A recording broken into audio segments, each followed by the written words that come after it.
everyone you see here, these are characters in a documentary film we're going to do about you.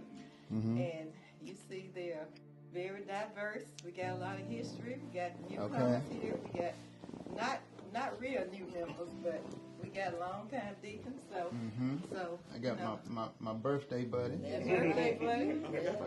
Yeah. Okay, so and we appreciate you agreeing to do it because this will be the essence of what we need for the film. Okay. And during our conversation, and we wanted to be candid. We just want to try to cover as much as we can about your 25 journey here at Mount Nebo. Okay. So we're going to start out with our youth. We'll start with Zion. Good morning. Good morning, Pastor Riggs. All right. Did anyone ever tell you that you would be a pastor one day? Let's see, close to that time, people told me, I started preaching when I was 30, and maybe in my 20s, people began to say that. When you say, did they tell me? But when I sat my parents down and told them, we were actually in Nashville, Tennessee for my sister's graduation. It was in May of '97. So I asked to speak with them briefly, and I told them I had been called to preach. And my dad told me then that his oldest brother told him that I would be a preacher, and at the time I was about 3 or 4 years old. And my dad had never said it to me. Wow. He never said it to me until I told him that I was called. And so my dad's oldest brother was a pastor. And he would come to Jackson.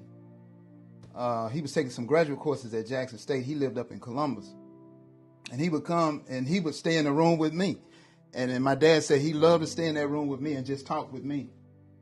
And he told my dad, that boy gonna be a bishop or something one day. But Dad, he kept it. He didn't share it until I told him I was called. Great question. Look like he has a nose. Was your dad a preacher also? No, he was a deacon. That's another good question. He was a deacon. But his father was a preacher. His grandfather was a preacher. His great-grandfather was a preacher. And his great-great-grandfather was a preacher. So when I told him I was called to preach, he said, well, it skipped me. Did you live in Jackson when you were little? I did. I was born in Jackson. And I said this years ago at Mount Nebo. I was up preaching, and I said that I was born at the St. Dominic's Hospital. So after service, somebody told me I was telling my age because they were no longer delivering babies at the St. Dominic's. I had no idea. But I was born when they were delivering babies at the St. Dominic's. I was born in Jackson, raised in Jackson. Initially, my parents lived on Bell Street, which is right off Whitfield Mill, not Whitfield Mill, Mill Street. Right off Mill Street, not too far from downtown. And I went to preschool at what they call Hearts Baptist Center, which was affiliated with True Light Baptist Church. So that's where I got my start. And then after a couple of years, we moved over to Albemarle Road. Well, Pastor Wicks, Yes, ma'am. looking back to yesteryear, Mm-hmm. December 2000 to be exact, when you were our interim pastor, Mm-hmm.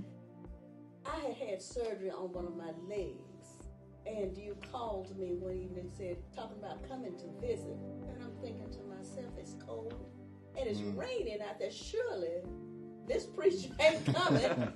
to visit, but you came. Okay. And thank you for that visit. Upon your arrival, we began talking about Mount Nebo. As a matter of fact, we began to talk about the property that Mount Nebo was in the process of purchasing at that time. And that property faced Christ the King School. And as we were talking, you said to me, well, actually, Sister Kirby, we need to own all of the property down in there. And I looked at you like there's something wrong here. Okay, but looking back now, Mount Nebo have acquired much of the property in this area. So since we have, do you project Mount Nebo purchasing additional property as it become available in this area? And my second question, what do you envision as the future growth of Mount Nebo as they acquire this property? Okay. One thing they're not making any more of is land. That's true. That's true. So when you have opportunity, you do want to take advantage of it, particularly if it's adjacent to what we already have.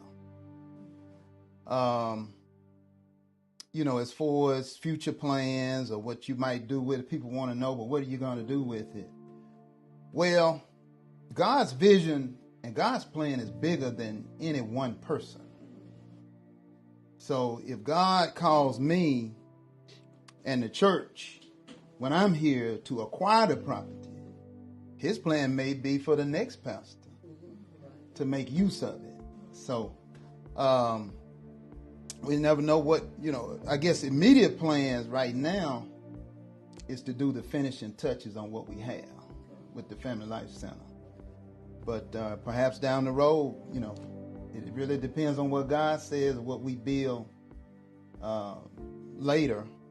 I'll say this about what was happening back then. Mount Nebo was buying some property at the time, and the Lord blessed us to purchase quite a bit. And there were houses all in here, you all know, all in here between Mount Nebo and Lynch. So when, as we purchased property and tore down the houses, some people in the community said there's a new church down off Lynch Street. And Mount Nebo had been here since 1923. But they could not see it. Just driving back and forth to Jackson State or wherever, you could not see the church. And so that's been a huge blessing. Now, I've heard that you do a site walk every morning. Is that still true? Not every morning. But I do look around. Okay. I do look around. I do. That's just, that's something I think I inherited from my mom. She didn't miss much. She would see everything. And I'll say this, when I would be out there standing around and Brother Miller would pull up and he would say, "What you see now, Pastor?" So, Pastor, when you look back over your life, do you see how it was pieced together by a series of divine interventions to get you where you are now? And is there one that you're willing to share with? I don't know if either one stands out. There's several, going back to my uncle, which I wasn't aware of, that he had said, but I really didn't have an idea that I would preach, per se, but I knew God was up to something, early on. But I just had no idea. I started out in computer science and went to grad school. And maybe the first thing was grad school at A&T. For the first time, I'm away from home. For the first time, first time in my life, I felt real pressure. And there's something about pressure that will bring something out of you. And I did well there. But like I said, for the first time, I felt intense pressure. And real talk, I don't know where it came from, but I started preaching in the shower.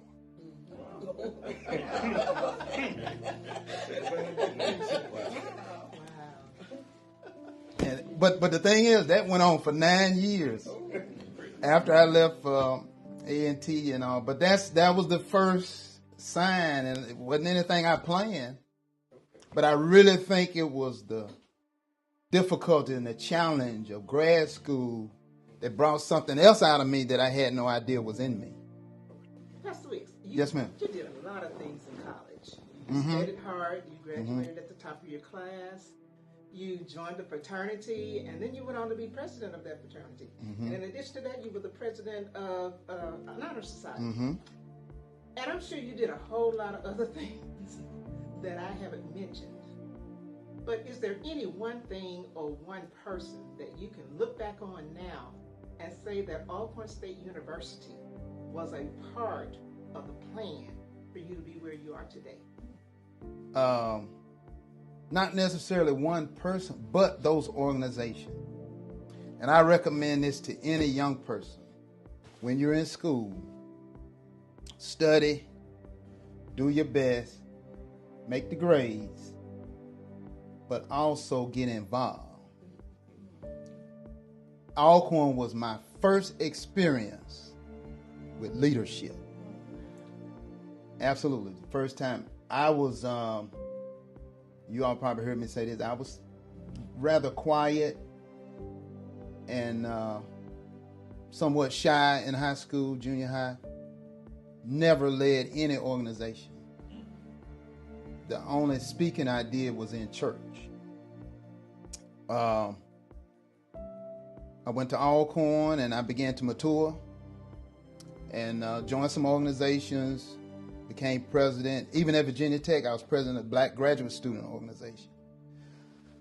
And, some of the organizations I was involved in were in crisis mode when I joined.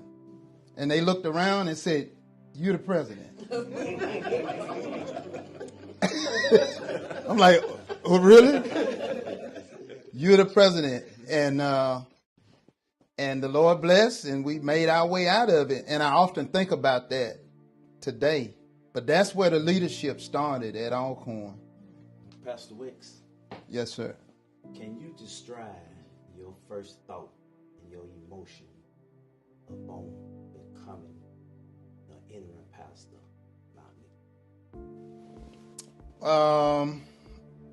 I felt it was God's will. Clearly God's will, and I've shared this story.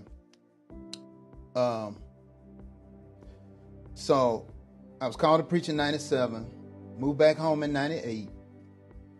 I was teaching at Jackson State.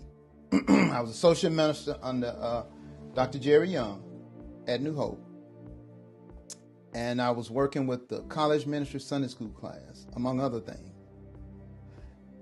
And the Lord just began speaking to me, saying, and the gist of it was there was something out there for me that God wanted me to do. I had no idea what it was. I went to Pastor Young on the second Sunday of July in 2000 because I would open up for him on the second Sunday. So right at the end of service, I said, "Pastor, can I speak to you for a few minutes?" He said, "You sure?" And we sat down. And I told him the same thing I just told you. I said, "I feel like the Lord has something that he wants me to do. I have no idea what it is." He was president of the state convention at that time. And I just said, "If you hear about anything, let me know." That was on Sunday. That Tuesday, Mount Nebo called him and said, "Our pastor just retired, and we need an interim pastor. Do you know anybody?" And he said, and his answer was, "Well, I know exactly who it is." And I often think about that. Had I not gone to him, he might have recommended somebody else. So the one thing to answer your question, I just felt it was divine intervention. Pastor Wicks, do you recall your first experience in performing your first dedication service? What was that moment like to you? I recall all of the first. You don't remember the first. I mean, you don't forget the first. That's right. Let me go back. Obviously, my first member is now my wife. Next will be the first new member class. The first new member class that got the right hand of fellowship. Miss Lizzie Turner was the teacher. I can name a few of the people that were in that class. That very first class, Jerry Robinson, obviously Felice Dowd, now Felice Wicks. I know Henrietta Jones was in that class. I believe Glenda Grant was in that class. Oh, and Rico Caston. Rico is the first person I baptized. Rico was in that class. You remember the first. I remember my first funeral. She was not a member. It was Shirley Robinson's sister. Shirley Robinson was a member, which, by the way, is my mother's name too, Shirley Robinson. But we had a member here named Shirley Robinson. Her sister, she brought her sister back home from up north somewhere. And she wanted to have the funeral here. That was my first funeral ever that I'd ever done. And then I'm saving his question for last. Circle around a year later, my first wedding, Brendan and Ashaki Bell. But then the first baby dedication was Jordan Davis. So I remember all of the. I remember the first. Now, looking back at those early years, what are some of your biggest challenges and greatest joys in those early times? Greatest joys, just seeing the growth. Seeing the growth, how God was blessing the church, meeting people, getting to know people. Growing up, I didn't know I was a people person.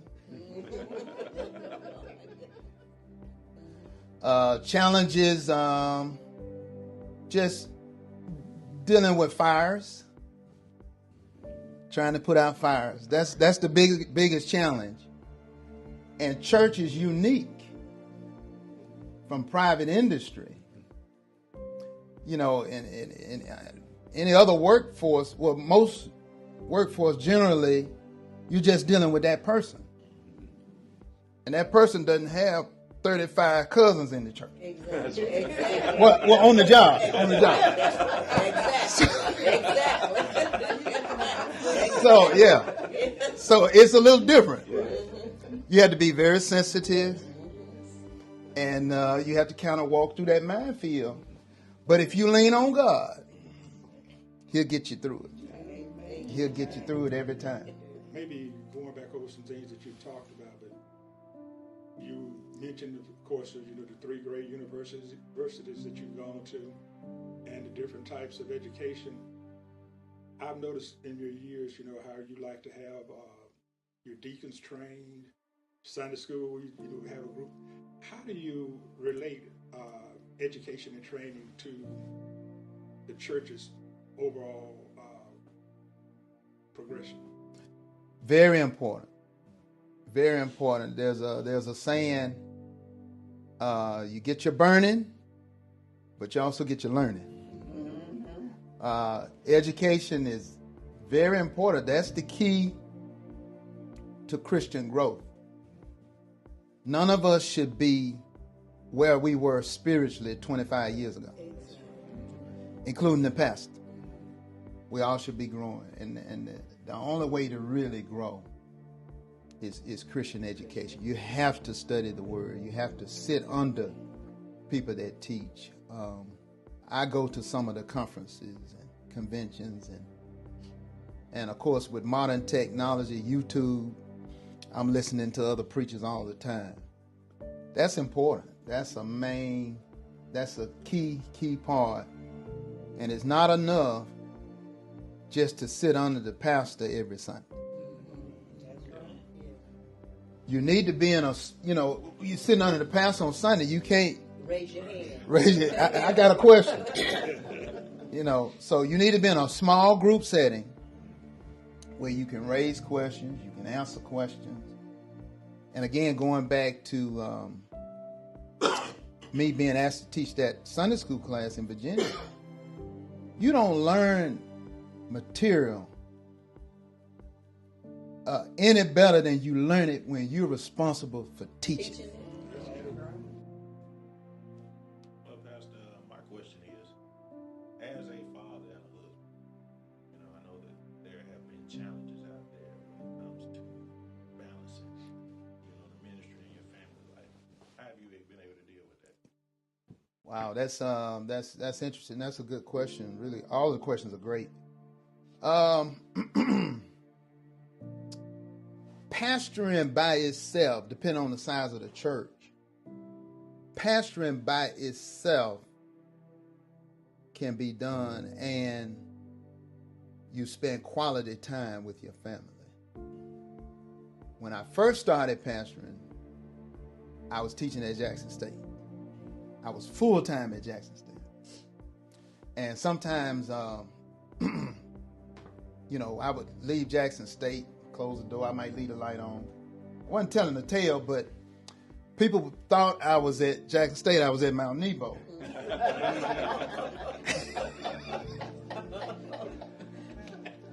And people thought I was at Mount Nebo and I was at Jackson State. There were times when I would come over here, there were times I would be in my office at Jackson State preparing for Bible study. And I'd run over here and teach Bible study, run back to Jackson State and teach a night class. The grad class, and Chris was one of my grad students, the grad class were at night. So there were times I'd run back over there and teach at night. But the Lord bless, I was able to go full-time here in 2005. So I did both for 5 years. I started at Jackson State in 98. I started here in 2000. So for 5 years, I was running back and forth. Susan's one of my coworkers. She was with Publications. That's right. So I was going back and forth for 5 years. That was rough. I got married in 2003. First child born in 2004. But the Lord blessed, the timing was perfect. 2005, went full time here. Being full time, I've still been able, I've still been able over the years take my kids to school. Now that's really a special time that flies under the radar. Just driving your kids to school and the conversations, and we almost hit a deer one morning and just a brown blur just came across. But that's time I'll never forget. Driving them, picking them up. We reserve our Saturdays for ball games. We do vacations. It hadn't been a conflict. I think it really becomes an issue. Pastoring and family becomes an issue when you start doing a lot of revivals. You're doing a lot of revivals, particularly out of state, where you have to spend the night away from your family. Almost all of my revivals have been in a place where I can get back home that night. If you get up and take an office in conventions, now you're gone all the time. So there is a scenario where being a minister can really take you away from your family. One thing that's awkward, just being a local pastor, is leaving home at 2 a.m, 3 a.m, because someone has passed, or it's an emergency and somebody's at the hospital or whatever, and you're needed. That's awkward, but it's understandable.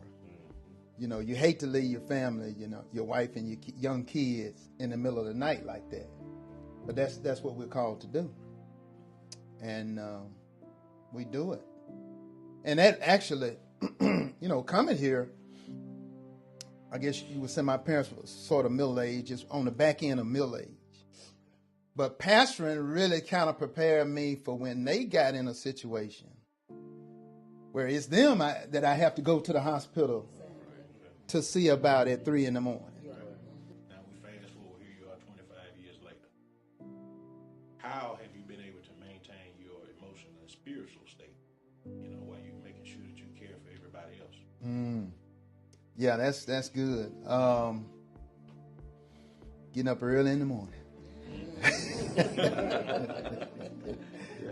Get up early in the morning because you have to spend some time with the Lord yourself. And that's my time. I'm not a night person. I'm not a late night person. But early in the morning, get up and do my time of meditation, prayer, and Bible reading daily. That's keeps me grounded. And Pastor Wick, so I want to talk about the Wicks at Mount Nebo. Because you came as a single man, you know, you know that. But you weren't the only Wicks that was here at Mount Nebo because you had solid support from 2 other Wicks. Your parents. Yes, ma'am. Your parents, they are some unsung heroes who have been faithful since you've been here with us at Mount Nebo. And then you went on to marry your beautiful wife. That's another Wicks. Yes, ma'am. You got 3 beautiful children. That's 3 more Wicks. Yeah. So, and your children have literally grown up at Mount Nebo. So, are there any words to describe how it was to start as just you and your parents, and now look what you have, a beautiful family that's here. It's amazing. I'm glad you brought that up.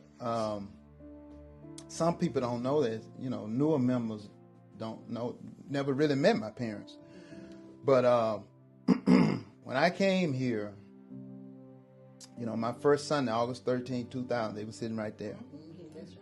At the time, New Hope had 2 services, which several churches did, 8 and 11. So they would go to New Hope at 8, and they would come over here. Ours was at 10:45 when I first got here, and that's another story that I'll mention. But ours is at 10:45. Eventually, it became 11, and so they would go to New Hope at 8, and they'd make their way over here at 11, and they were here every Sunday. Every Sunday, they were here, and if I preached somewhere else, they were there. Just tremendous support. And then 2 of their good friends were here almost every Sunday, Deacon and Mrs. Alexander Martin. They would come from New Hope as well to support me.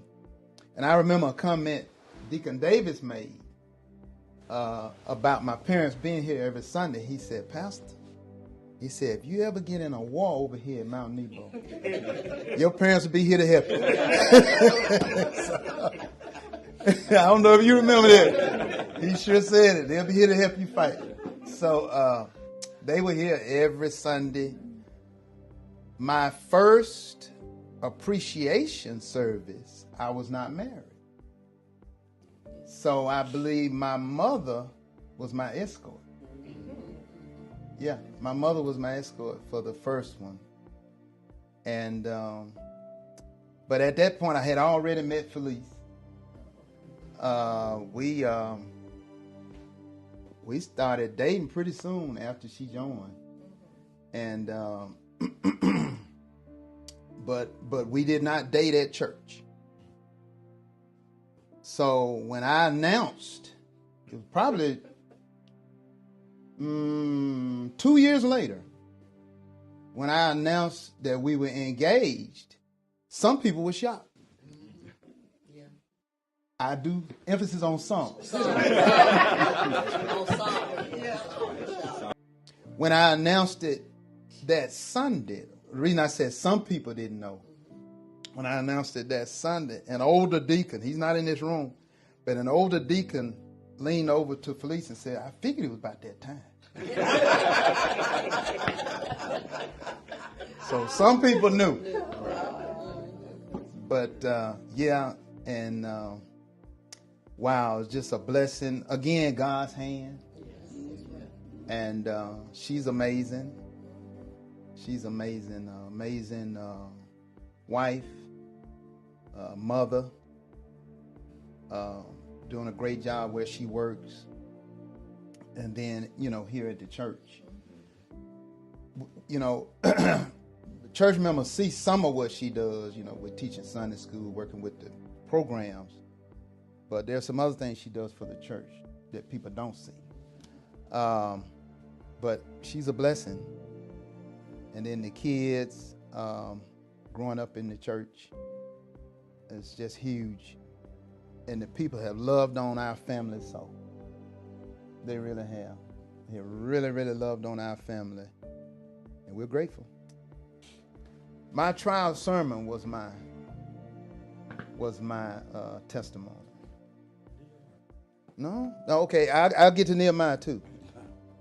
But my trial sermon, my first ever sermon at New Hope, I preached August 31st, 1997, Acts chapter 12, verses 1 through 12. Peter was in prison. And it says that Peter was scheduled to be executed the next morning. And strangely enough, Peter was sleeping. And I'm thinking, you're going to die the next morning? But he was sleeping, but the church was praying for him at Mary's house. And apparently God heard the church's prayer because Peter wasn't praying. And God sent an angel and delivered him the night before his execution. And the title of my message was Freedom in the Midnight Hour. That was my very first sermon. But I was actually reading that text when God made it clear to me that I was called to preach. Yes, ma'am. I came to Mount Nebo more than 60 years ago. You always thought of Mount Nebo as a beacon for this community. Mm-hmm. You said that Mount Nebo would be able to do wonderful things in this community. And we thank God for having you. At the time, going through a lot of different meetings and things with you, to me, you became a visionary. Mm. And this building that we are now in is a testament to that claim. Bless the Lord. Is it anything that you can share with us today that's a part of a vision that you are encapsulating at this time? Well, thank you. At this moment, again, the finishing touches here.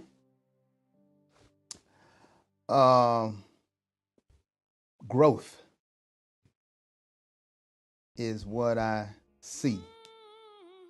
And what that leads to, only God knows at this time. But I see growth. I see growth both at the church and I see growth in the community. I see growth in Jackson, Mississippi. At some point, what does a ball do when it hits the bottom? It bounces back. At some point, Jackson is going to bounce back. It's coming. I can't say when. I don't dare try to say when, but it's coming.